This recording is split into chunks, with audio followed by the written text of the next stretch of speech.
नमस्कार, बी न्यूजमा स्वागत छ। न्यूजको साथमा उपस्थित छु महेश बोहरा। सुरु गरौँ हेडलाइन्सबाट। उकालो लाग्दै कोरोना संक्रमण। नेपालमा शनिबार एकै दिन अहिलेसम्मकै धेरै 5008 जनामा संक्रमण। मापदण्ड मिच्ने सवारी साधन धमाधम प्रहरीको नियन्त्रणमा। 2 दिनसम्म गाडी नियन्त्रणमा राखेर छोड्दै प्रहरी। गुल्मीमा दलित जनप्रतिनिधि अगुवा र सरकारवाला बीच अन्तर्क्रिया। विभेदको अवशेष अन्त्यको लागि लाग्न सुझाव।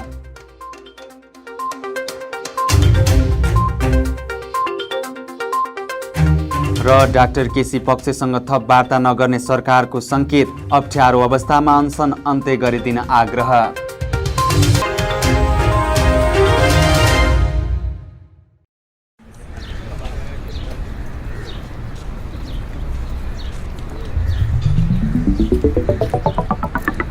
विशाल अनि तिर्सना, तिमीहरू कता हिँडेको? कता हिँड्नु नि? जुत्ता चप्पल किन्न भनेर आएको। यत्रो तमघास घुमिसके, राम्रो जुत्ता चप्पलै पाइँदैन। हाम्रो गुल्मीको विश्वासिलो चर्चित र भरपर्दो कार्की रेडिमेड स्टोर छ त।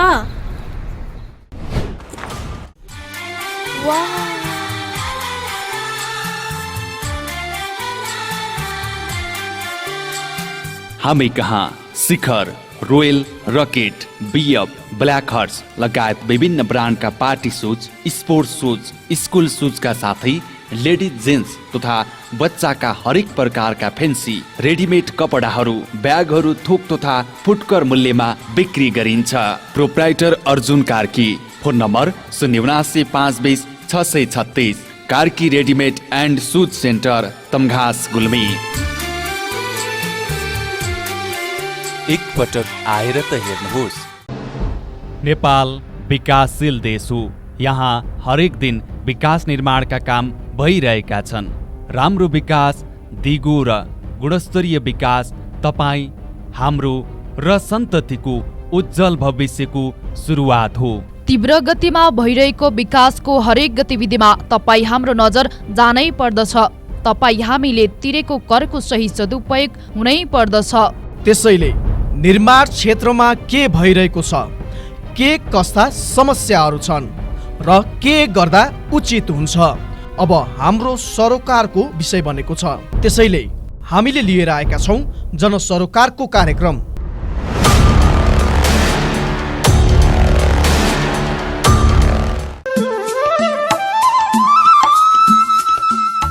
के तपाईलाई नयाँ नयाँ मोडेलका आकर्षक मोबाइलहरू चाहिएको छ वा अन्य इलेक्ट्रोनिक सामानहरूको खोजीमा हुनुहुन्छ?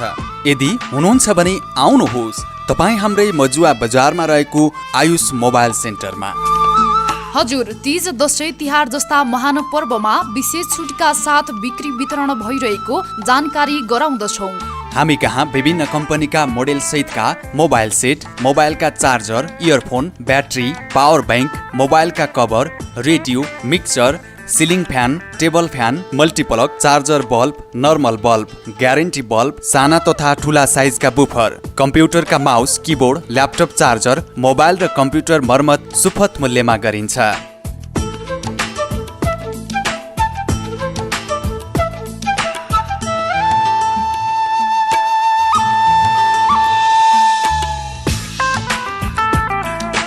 सम्पर्क Ayush mobile computer and electronics, Chandrakot 8, Majuwa Bazar, Gulmi. मूल्यमा ठगिनु पर्दैन, सस्तो र टिकाउ सामान सबैले लैजाउँ।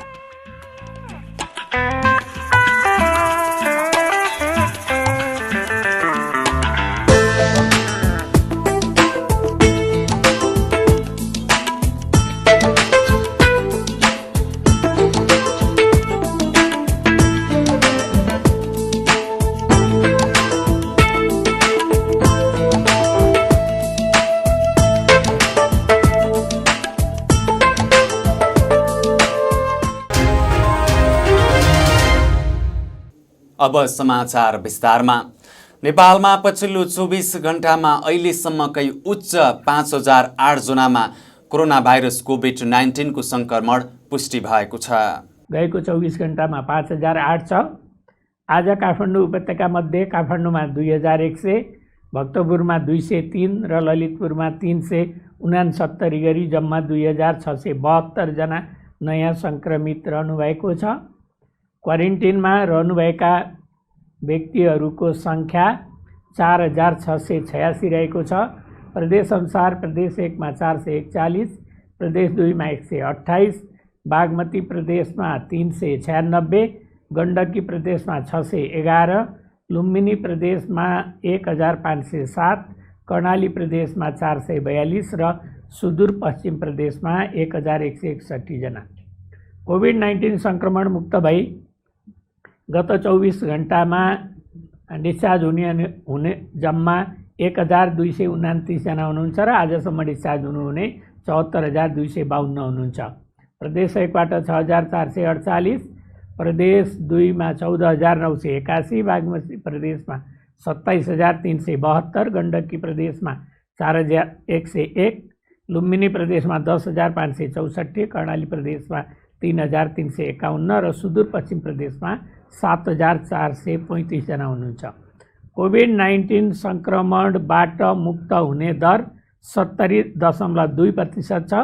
सङ्क्रमितहरू निको भई फर्किसक्नु भएको छ। उहाँहरूको उपचार तथा हेरचाहमा अहोरात्र खटिनुभएका सम्पूर्ण चिकित्सक, स्वास्थ्यकर्मीहरू, नर्सिङ स्टाफहरू तथा अन्य सहयोगी शुभेच्छुकहरू सबैलाई हामी हार्दिक धन्यवाद दिन चाहन्छौँ। 2वटा कल सेन्टरबाट हामीलाई 974 वटा कल प्राप्त भएका छन्। आइसियुमा उपचाररत बिरामीको सङ्ख्या प्रदेशअनुसार प्रदेश 1 मा 30 जना, प्रदेश 2 मा 20 जना, बागमती प्रदेशमा 196 जना, गण्डकी प्रदेशमा 6 जना, लुम्बिनी प्रदेशमा 51 जना, कर्णाली प्रदेशमा 17 जना, सुदूरपश्चिम प्रदेशमा 1 गरी जम्मा 321 जना हुनुहुन्छ। भेन्टिलेटरमा उपचाररत सङ्ख्या प्रदेशअनुसार प्रदेश 1 मा 11, प्रदेश 2 मा 2, बागमती प्रदेशमा 57, लुम्बिनी प्रदेशमा 7 गरी जम्मा 77 जना हुनुहुन्छ। 500 भन्दा बढी सक्रिय सङ्क्रमित सङ्ख्या रहेको जिल्लाहरू मोरङ, सुनसरी, बाँके, सुर्खेत, ललितपुर, काठमाडौँ, चितवन, भक्तपुर र रूपन्देही रहेका छन् र शून्य सङ्क्रमित भएका जिल्ला चाहिँ मनाङ, मुस्ताङ रहेका छन्। जिल्ला प्रहरी कार्यालय गुल्मीले मापदण्ड मिच्ने सवारी साधनलाई धमाधम पक्राउ गरी कारबाही गर्न सुरु गरेको छ। कोरोनाको प्रकोपलाई ध्यानमा राख्दै तोकिएको सिट क्षमताभन्दा बढी यात्रु राख्ने र यात्रुहरूबाट बढी भाडा रकम असुल्ने सवारी साधनहरूलाई नियन्त्रणमा लिएको जिल्ला प्रहरी कार्यालय गुल्मीका प्रहरी उपरीक्षक परमेडलाल श्रेष्ठले जानकारी दिनुभयो। जिल्ला प्रहरी कार्यालय गुल्मीले अहिलेसम्म मापदण्ड विपरीत यात्रु राखेको भन्दै 24 वटा सवारी साधनलाई नियन्त्रणमा लिएको छ।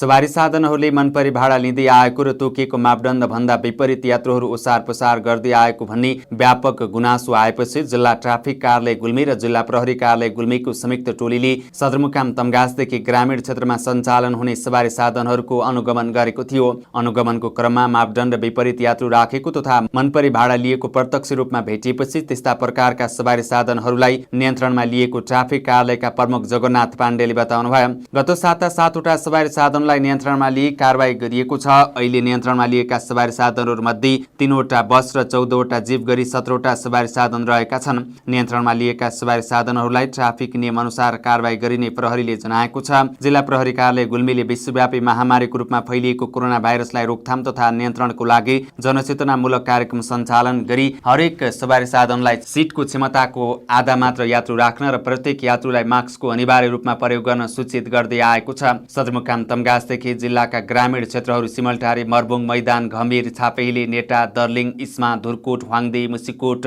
लगायतका स्थानमा गुड्ने सवारी साधनले मनपरी भाडा उठाउने र बढी यात्रु बोक्ने गरेको प्रहरीले जनाएको छ। प्रहरीले नियन्त्रणमा लिएका सबै सवारीहरूलाई 2 दिनसम्म राखेर मात्र छाड दिने गरेको छ। यस सम्बन्धी बी टेलिभिजनले पटक पटक फलोअप रिपोर्ट समेत प्रस्तुत गरेको छ। गुल्मीमा दलित जनप्रतिनिधि, दलित अगुवा र सरकारवालाका बीच अन्तर्क्रिया कार्यक्रम सम्पन्न गरिएको छ। जिल्लाको सदरमुकाम तमघासमा दलित महिला सङ्घको आयोजनामा समग्र विकासको अवरोध, जातीय तथा लैङ्गिक विभेद भन्ने नाराका साथ अन्तर्क्रिया कार्यक्रम गरिएको छ। कार्यक्रममा जिल्लामा दलित आन्दोलनको अवस्था, दलित जनप्रतिनिधिहरूको काम, कर्तव्य र भूमिका, दलित महिलाहरूको अवस्था लगायतका विभिन्न विषयमा बृहत्तर छलफल भएको थियो। जिल्ला समन्वय समितिका उपप्रमुख तुलसी श्रेष्ठले दलित आन्दोलनलाई अझ सशक्त बनाएर लैजान आग्रह गर्नुभयो। उहाँले अझै पनि समाजमा जातीय विभेदको अवशेष बाँकी रहेकोले यसको व्यावहारिक रूपमा अन्त्यको लागि दलित जनप्रतिनिधिहरूलाई सशक्त रूपमा लाग्न सुझाव समेत दिनुभयो। दलित अधिकार कर्मी गणेश विश्वकर्माले कानुनी रूपमा जातीय विभेद अन्त्य भए पनि व्यावहारिक रूपमा अन्त्य हुन अझै बाँकी रहेकोले यस विरुद्ध लाग्न आवश्यक रहेको बताउनुभयो। पछिल्लो समय दलित आन्दोलन कमजोर हुँदै गएकाले गम्भीर भएर लाग्न आवश्यक रहेको उहाँले उल्लेख गर्नुभयो। कार्यक्रममा जिल्लाका विभिन्न स्थानीय तहमा निर्वाचित दलित जनप्रतिनिधिहरूको सहभागिता रहेको थियो। उनीहरूले स्थानीय स्तरमा पछिल्लो समय दलितहरूका सन्दर्भमा गरेका कार्यहरूको जानकारी गराउँदै आगामी दिनमा गर्नुपर्ने योजनाहरूका विषयमा जानकारी गराएका थिए। उनीहरूले दलित जनप्रतिनिधिहरूलाई प्रशिक्षित गर्न आवश्यक रहेको उल्लेख गर्दै पछिल्लो समय दलित समुदायका पेसा व्यवसाय खोसिँदै गएकाले यसलाई रोक्न ठोस प्रकारको नीति तथा कार्यक्रमहरू बजेट मार्फत सम्बोधन गर्नुपर्ने बताएका थिए। दलित महिला सङ्घ गुल्मीका अध्यक्ष बरालले जातीय तथा लैङ्गिक विभेदका कारण समग्र विकासमा अवरोध पुगेको बताउनुभयो। दलित महिला सङ्घका अध्यक्ष कमला बरालको अध्यक्षता रहेको कार्यक्रममा जिल्ला समन्वय उपप्रमुख तुलसी श्रेष्ठको प्रमुख आतिथ्यता रहेको थियो। दलित साझा मञ्चका अध्यक्ष एवं मानव अधिकार कर्मी गणेश विश्वकर्मा, जिल्ला समन्वय समिति सदस्य उमा चुदारा, दलित मुक्ति संगठनका जिल्ला सहसंयोजक धर्म विश्वकर्मा, गुल्मी दरबार गाउँपालिका कार्यपालिका सदस्य ईश्वरी परियार लगायतको सहभागिता रहेको थियो। कार्यक्रमको सञ्चालन विष्णु विश्वकर्माले गर्नुभएको थियो। बी न्यूजमा समाचारको सिलसिला अझै जारी छ। पालो भएको छ छोटो व्यापारिक विश्रामको।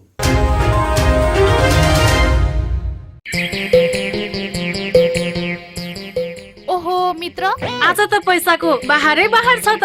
होइन, बाइक किन्ने भनेको पैसा नै पुगेन यार। नयाँ होइन तर नयाँ भन्दा कम्पनी छैन। आउनुहोस्, अब तपाईँले खोजेकै रेटमा नयाँ तथा पुराना मोटरसाइकल खरिद बिक्रीको लागि रेसुङ्गा रिकन्डिसन हाउसमा।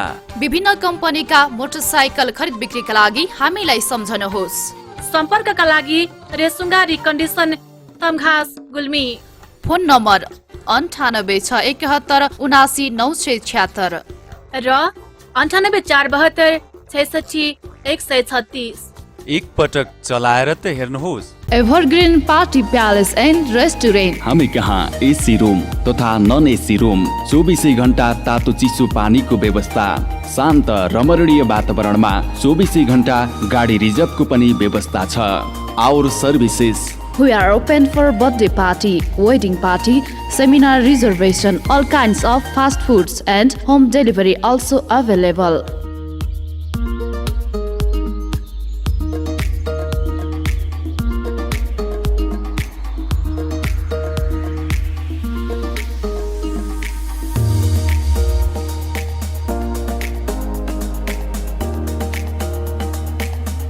Contact number 079520864. Proprietor Javindra Basnet 9857064004. Prakash Basnet 9841972733. Evergreen Party Palace and Restaurant, Resunga नगरपालिका 1 हस्पिटल लाइन गुल्मी, जिल्ला कारागारको ठिक माथिपट्टि। विज्ञापनपछि पुनः स्वागत छ। अब बाँकी समाचार प्रसङ्ग। अर्घाखाँची जिल्लाको सन्धिखर्क नगरपालिकामा एकै घरका 8 जनामा कोरोना संक्रमण पुष्टि भएको छ। सिद्धगङ्गा नगरपालिका 7 जलुके घर भई हाल सन्धिखर्क बस्दै आएका विशाल खड्का परिवारका 8 जनामा कोरोना देखिएको हो। उनकी आमा, श्रीमती, छोराछोरी, भाइ र 2 बहिनीमा कोरोना देखिएको विशाल खड्काले बताउनुभयो। यो सँगै आज जिल्लामा थप 34 जनामा कोरोना संक्रमण फेला परेको छ। प्रादेशिक जनस्वास्थ्य प्रयोगशाला भैरुवामा गरिएको परीक्षणमा समुदाय स्तरमा 34 जना कोरोना संक्रमित थपिएको जिल्ला स्वास्थ्य कार्यालयका सूचना अधिकारी विजय बरालले बताउनुभयो। यससँगै अर्घाखाँचीमा कोरोना संक्रमितको संख्या 486 जना पुगेको छ। सक्रिय संक्रमितको संख्या 90 रहेको छ। कोरोनाका कारण 4 जनाले ज्यान गुमाएका छन्। सरकारले आन्दोलनरत डाक्टर गोविन्द केसी पक्षसँग पुनः वार्ता नगर्ने संकेत गरेको छ। शिक्षा विज्ञान तथा प्रविधि मन्त्रालयले आज विज्ञप्ति मार्फत डाक्टर गोविन्द केसीले उठाएका धेरैजसो माग पूरा भएको दावी गर्दै उहाँलाई अनसन तोड्न आग्रह गरेको छ। डाक्टर केसीसँग हिजो र अस्ति वार्ता गरिएको र उहाँका धेरै माग पूरा भइसकेका र केही पुर्याउने अवस्थामा रहेको जानकारी गराइसकेको भन्दै मन्त्रालयले अनसन तोड्न आग्रह गरेको हो। चिकित्सा शिक्षा ऐन 2075 र नियमावली जारी भएको, बर्दिवास, बुटवल, सुर्खेत लगायतका स्थानमा सरकारी मेडिकल कलेज स्थापनाको क्रम सुरु भएको, विभिन्न विश्वविद्यालय र प्रतिष्ठानमा पदाधिकारी नियुक्तिको लागि मापदण्ड निर्धारण समिति तथा कार्यदलका प्राप्त भएर कार्यान्वयनको चरणमा रहेको पनि मन्त्रालयको दाबी छ। कोरोना महामारीको यो अप्ठ्यारो अवस्थामा अनसन अन्त्य गर्दिन पनि सरकारले डाक्टर केसी समक्ष आग्रह गरेको छ। यिनै समाचारसँगै हामी बी न्युजको अन्त्यमा छौं, तर बिदा हुनु पूर्व प्रमुख समाचार शीर्षक पुनः एकपटक। उकालो लाग्दै कोरोना संक्रमण। नेपालमा शनिबार एकै दिन अहिलेसम्मकै धेरै 5008 जनामा संक्रमण। मापदण्ड मिच्ने सवारी साधन धमाधम प्रहरीको नियन्त्रणमा। 2 दिनसम्म गाडी नियन्त्रणमा राखेर छोड्दै प्रहरी। गुल्मीमा दलित जनप्रतिनिधि, अगुवा र सरकारवाला बीच अन्तर्क्रिया। विभेदको अवशेष अन्त्यको लागि लाग्न सुझाव।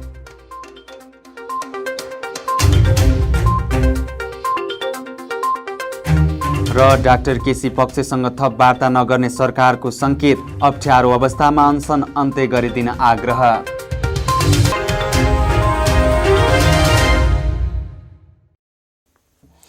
हवस् त अहिलेलाई बी न्युज यति नै। अर्को न्युजमा उपस्थित हुने गरी समाचार कक्षका सम्पूर्ण साथीहरूसँगै समाचारबाट म ईश्वरलाई पनि आज्ञा दिनुहोस्। हेर्दै गर्नुहोला बी टेलिभिजन HD। नमस्ते।